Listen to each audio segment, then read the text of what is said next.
What's up, Canes fans? Welcome into another edition of the CanesInSight podcast. I am your host, Peter Ariz, alongside two very special guests here as we have huge news this afternoon.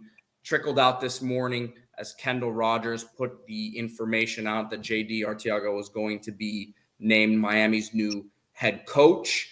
And we have two guys who not only played for JD at the University of Miami, but each have a different, unique perspective. Javi Salas, former pitcher at Miami, who has been a frequent guest on this show. Obviously, JD not only recruited him but coached him at Miami. And then Harold, one of the great players in Miami history, former third baseman and second-round pick for the Phillies, but now coaching not only at Braddock High School in Miami. It's been mentioned before, he's been a mentor to Yo-Yo Morales, and not only a mentor, but a big part of his development.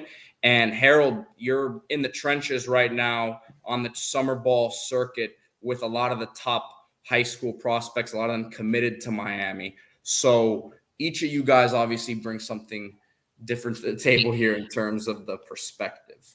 Javi, we'll start with you.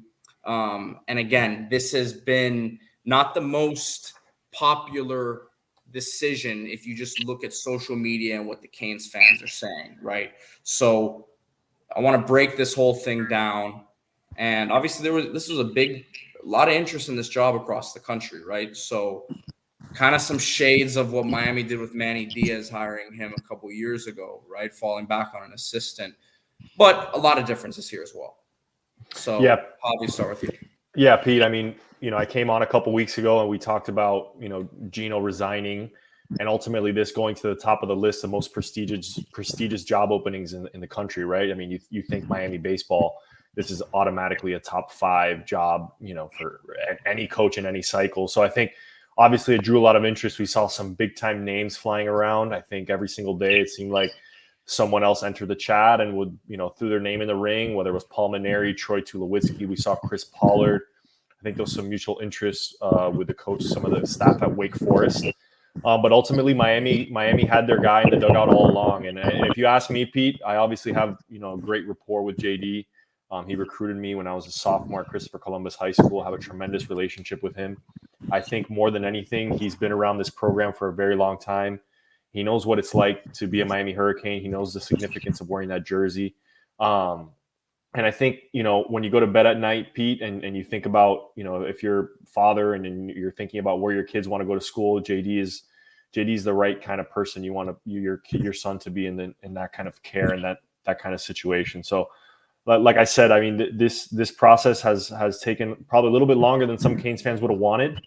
As you alluded to, we're in the middle of the summer ball circuit. The transfer portal's hot, but ultimately, JD reigns supreme, and I think this is a tremendous opportunity for him. He's inheriting a program that obviously was number 9 in the nation, hosted a regional a couple weeks ago. So, you look at the last month for Canes fans, and it's been a roller coaster, right? We beat Wake Forest in the ACC tournament. You get a host a regional, you're number 9 in the country. Gino Damari resigns. You have this national search. And ultimately, it's JD Arteaga's job. And honestly, as a former player, I know a lot of us, we stand behind him. We support him. And we want to see this program back just as much as the fans do. I think that's the underlying theme here is that we want this program back in Omaha. We want to see them playing the Florida Gators, the LSU Tigers. We want to go to, that Omaha and experience that just as much as the players do. So, it's a new day, a new dawn for Canes baseball. I'm excited. Harold, you did not play directly under JD, obviously, because you were a position player, but you've been around him a ton. And again, you're right now, if you want to just tell the Canes fans where you are right now so they have an idea of kind of how close to the action you are. Well, I'm right here in Fort Myers right now in the BCS Championship, which is the second biggest tournament in the world, amateur tournament, around 200 teams, a little bit under that. And every school in the country is represented here. And just to speak on what JD said about JD, he's the guy you want your son to play for, no doubt. He has the temperament to be a great manager. Javi and I were blessed to play professional baseball. We know the value of having a manager that has your back. It's a game changer as a player. A lot of X's and O's, let's say, technique, stuff like that. It goes out the window when you're competing. At the end of the day, the teams that will run through a wall for the coach to win are the teams that are successful. That's a passion from down here. As far as the tournament, just to speak on the character of JD, JD was not hired yet he was still here in his University of Miami gear, recruiting the top players in the country without any assurance of keeping that job. Just speaks to his character, and he's one of us. He's a Cane. So he's out here grinding, and like I said, talking to a lot of recruits in this class. JD's recruited almost all of them, with Norberto. And they love JD. Everybody loves JD, and everybody's happy JD's the coach. He goes into any house in South Florida, and automatically your parents feel comfortable sending you to play for him. Like you said, he cares about you, and that's the best thing I can say about JD. And all of us players are excited for him for sure. Now, in terms of the timing of the decision, right? There were some interested names in the process, right? And they end up going with JD, which I think all of us heard from the beginning that he was a legitimate candidate, which some people may have thought in the beginning, look, he's going to get a courtesy interview, and it was obviously much more than that, right? So does this feel like to you guys that they did enough due diligence, knowing that there were guys like a Troy Tulowitzki out there? And again, you choose a JD who I think the biggest criticism, right, from the fans' perspective, looking from the outside in, is his pitching groups have not been the most successful in recent years, right? That's been an issue. You can call it recruiting, you can call it development, whatever it may be, right? He's going to have to take on almost a different role now as the head coach. So if you guys can kind of get into, again, first of all, the potential candidates out there, right? And then JD as head coach now, how he's going to be different than just him being a pitching coach. Harold, to start with you. Yeah, as far as the timing, the fact that JD was out here still recruiting will save the class of 2024. It will save that class. He kept that class intact. He was out here. He was in continuous conversation with all his players in the class, which credit to him. It's a great job. I'm not so I don't know much about the portal as much as Javi does. I'm sure we took a hit there for sure with the timing of this. But as far as the high school class, he held that down, and it's a very good class. They recruit very well in Miami, and he held that down, which is important. We'll see how we do in the portal next year, but it's a very young team. It's a talented team, very, very young team next year.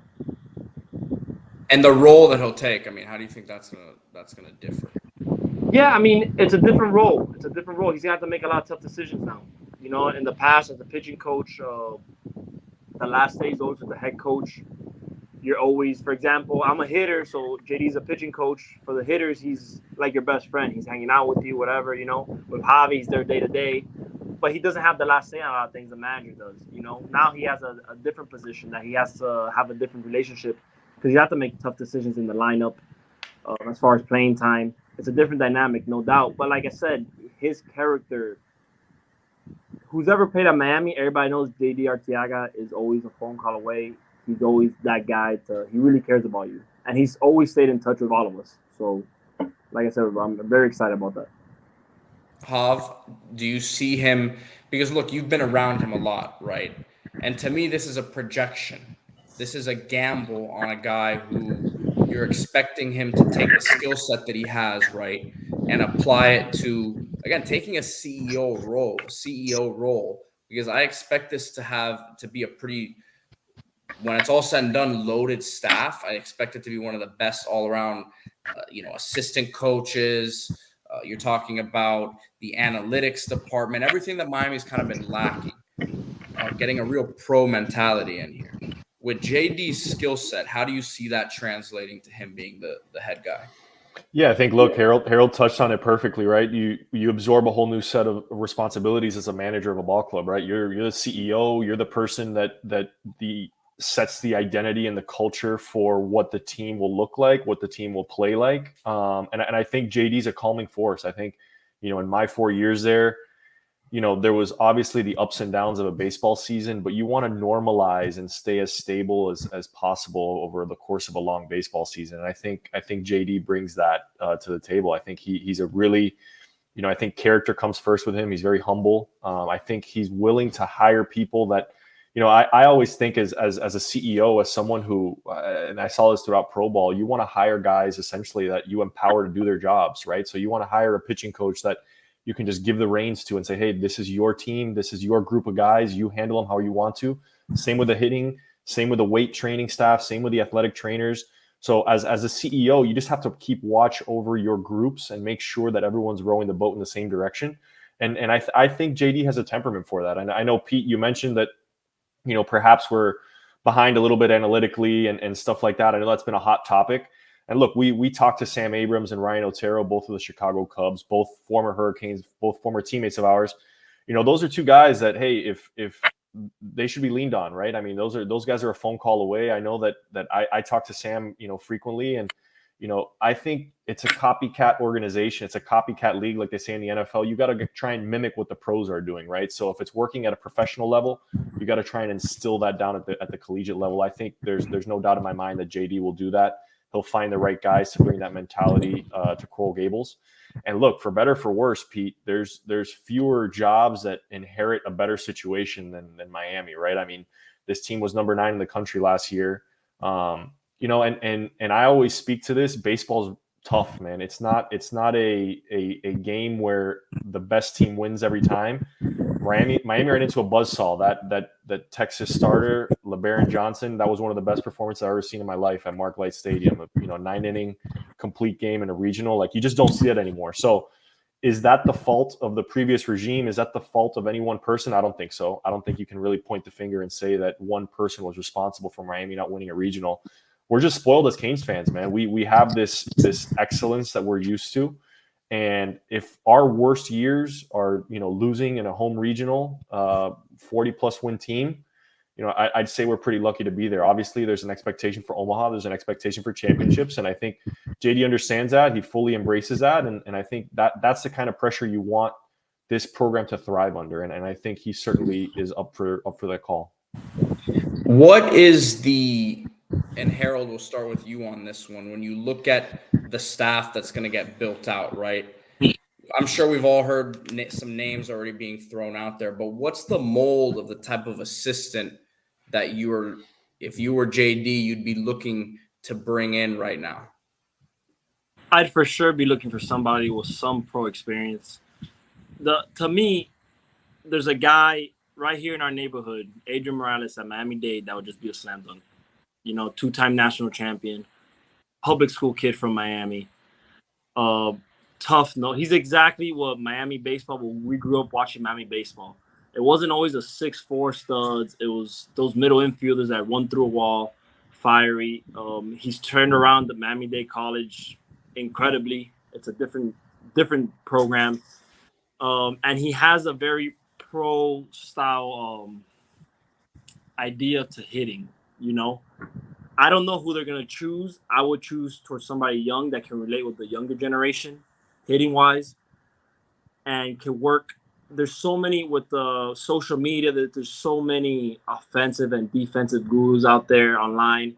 And you just need somebody that knows what that's like and can handle all that, right? Because it's very hard in college to be a hitting coach. It's very hard. Everybody has their own philosophy, stuff like that. You need somebody that can be able to work with these guys and know what they're talking about. Like I said, I don't know who they're gonna bring in. I'd love for Adrian to come in. I just know what type of coach he is. But they need to bring somebody. It has to be a slam dunk hire on offensive side. JD he's the head coach, but he's a pitching guy. He needs to have a stud offensive mind in there because they're gonna be a huge factor. Similar to what UF has done. That Sullivan, I believe, handles a lot of the pitching. But they always have a stud hitting guy, same with all these schools that have been successful. So that's the most important hire, I'm very excited to see the hire as the hitting coach. And not only that, position coach. I mean, you get 4 coaches. You need a personal catching coach on staff. You need a catching coach. You need an infield coach. Hopefully the infield coach has some outfield experience because you're limited with the staff. It's tricky. because he's gonna hire a pitching coach, and there's 2 out of the 4 coaches are pitching guys. So it's very interesting who they're gonna hire, who's gonna work with these guys, because those little things end up mattering. You need a good defensive coach also. Something I've heard throughout the search, and now that JD's officially been named the guy, and I've heard you guys talk about it before outside of the podcast, is the difference when it comes to the coaching of guys from the pro level. And you just alluded to it, Harold. But Hav, from a pitching perspective, from what I've heard, it looks like JD is going to bring in a pitching coach that will be a full-time pitching coach. So like Harold said, his influence will still be there to some degree, right? But he's going to bring someone else in here. So can you talk about from the pitching perspective how different the coaching is at the next level compared to what, maybe what goes on at college and what JD coaches, so to speak? Yeah, Pete, I think Harold touched on it quite a bit. I think there's a lot of parallels between hitting and pitching at the next level. I think ultimately when you get into a professional style system, the runway's a little bit longer. I think wins and losses aren't necessarily as important at the professional, especially in the minor leagues. Obviously, when you get to the upper levels of the minors and the major leagues, winning is everything. But especially at the lower levels, you kind of get this long runway to develop, and there's just a lot more time, right? You have your season, then you have instructionally, you have early spring training. So the coaches have a lot of like touch points with their players where they can it's like a blank canvas for them. I remember I showed up to, my first instructional league, and they basically told me we're going to start over in terms of some mechanical changes, my pitch selection, pitch design. So, you obviously want to get a coach with some professional experience, but I think the standards are a little bit different in college and in the pros. Obviously, in college, you got to win now, and you got to get guys that understand how to win, guys that play. I think a big thing in high school recruiting is we've kind of lost sight of winning baseball at a high school level, right? I think showcases and some of these tournaments, guys go and they pitch a couple innings where it's low stakes and they're not necessarily challenged, or there's just not a lot on the line, and they get into their first collegiate action. It's sort of like deer in headlights, right? I think we have to look for there's got to be a little character component. You got to look at the intangibles of some of these kids and be like, well, this kid's been live. There's been bullets flying. He understands what it's like to get outs. He knows what it's like to compete. And JD has that type of mentality too. I mean, look, JD self-admittedly was never a power pitcher. Probably never threw harder than 87, 88 miles an hour. He's probably gonna be pissed that I said that, but it's a reality of his game, right? He had to get outs. He was really crafty. And that's what he looks for in a lot of his guys. And look, I think he has a mold of pitchers, what he looks for. I think he looks for high character guys that just want to compete. And I think we saw that a lot this year, because look, for better or for worse, it wasn't one of the greatest pitching seasons in Miami history, but we were going out there with one starter and a half maybe on a weekend, and we finished 4th in the ACC. We finished, second in the conference championship. So, there's a lot to be said for what he got out of this staff this year. On paper, the numbers probably don't support that, but I think development-wise, to Harold's point, there's got to be some slam dunk hires here. We got to get some professional voices in the room, and start building this roster back up to get back to the likes of Omaha. I don't know how you slipped through the cracks there. I don't know how you got the high character approval when you were getting recruited there, but hey man, Pete, I love a little character intangible, man. So one thing you can't measure, you can't quantify it, you can't put a number on it.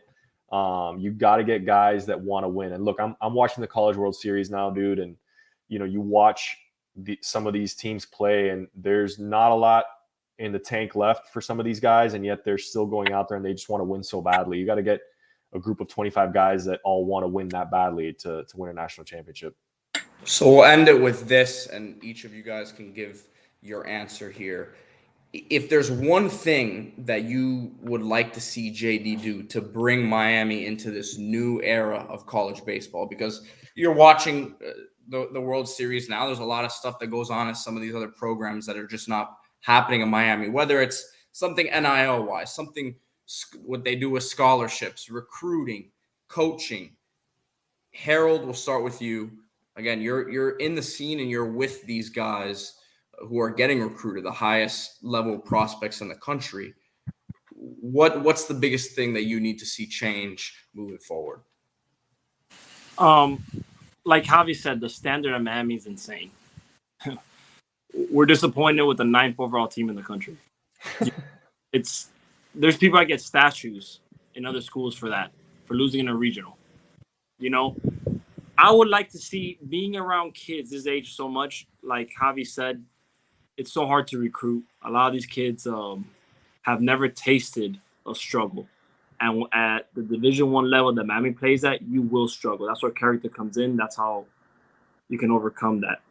I love, like I said, I love to the University of Miami to resemble minor league baseball with how they develop athletes, right?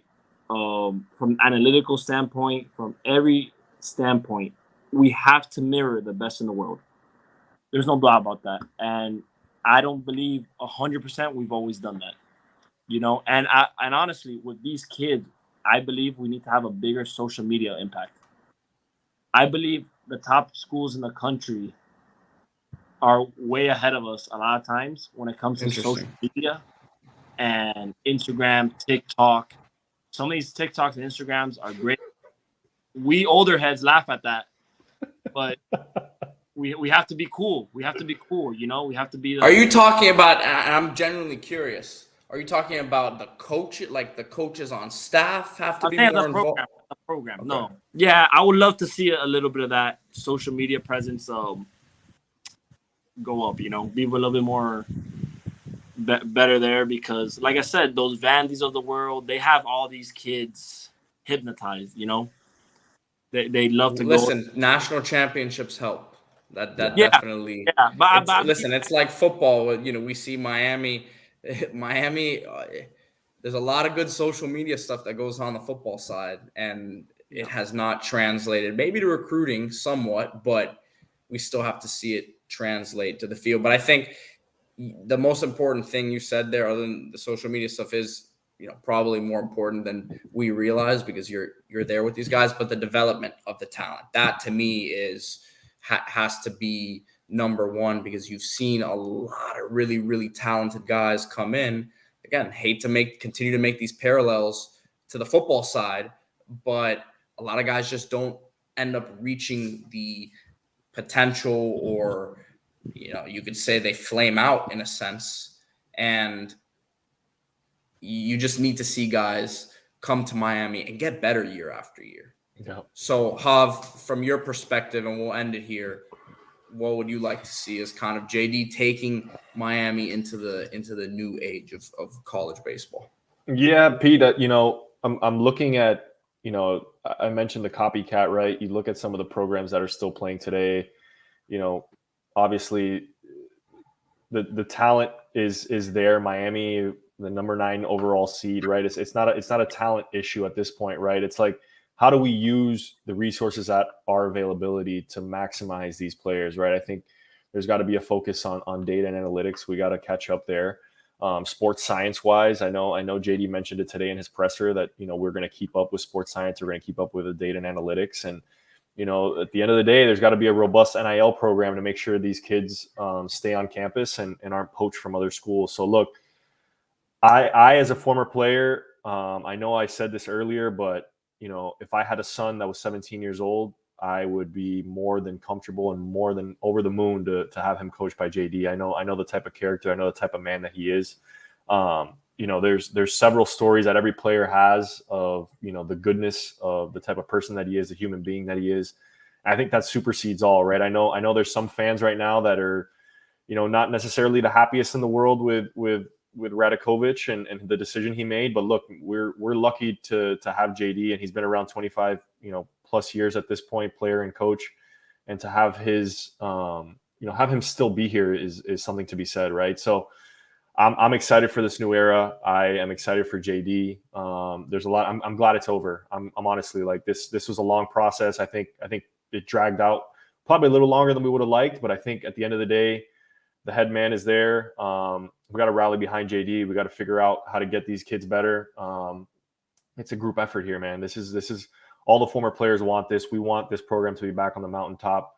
I know Harold does. I know, you know, everybody in our group chats does. We've been talking all day long, and we're happy for JD. We're so happy because we know how much he deserves this opportunity. Now it's on him to get the right guys in place, get the right Miami style players again, and let's get this program back on. And man, we keep saying like if this program is a full rebuild like a football program, it's not. It's really not. Like there's just some tweaks and changes that need to be made that get us right back in the conversation to be playing in Omaha. So I'm excited, Pete. Thanks for having me. Harold, as usual. Oh, Harold's gone. Harold dropped off again here off. At the end. But listen, I'll throw Harold's name into the mix, man, for a position on staff. Why not, man? He's been he's out there. Yo mentions him, man, as a big influence, and obviously he's the best player on Miami's roster right now. So let's hire Harold, man. Let's get him in the mix on staff. But Jav, thank you. Harold, I know you're not here, but thank you for your insights as well. And again, as always, these baseball podcasts brought to you by Salas, Arteaga, and Cox Law Firm. Every time we talk in baseball, Salas, Arteaga, and Cox, it's going to be brought to you by them. So Jav, thank you. Harold, thank you.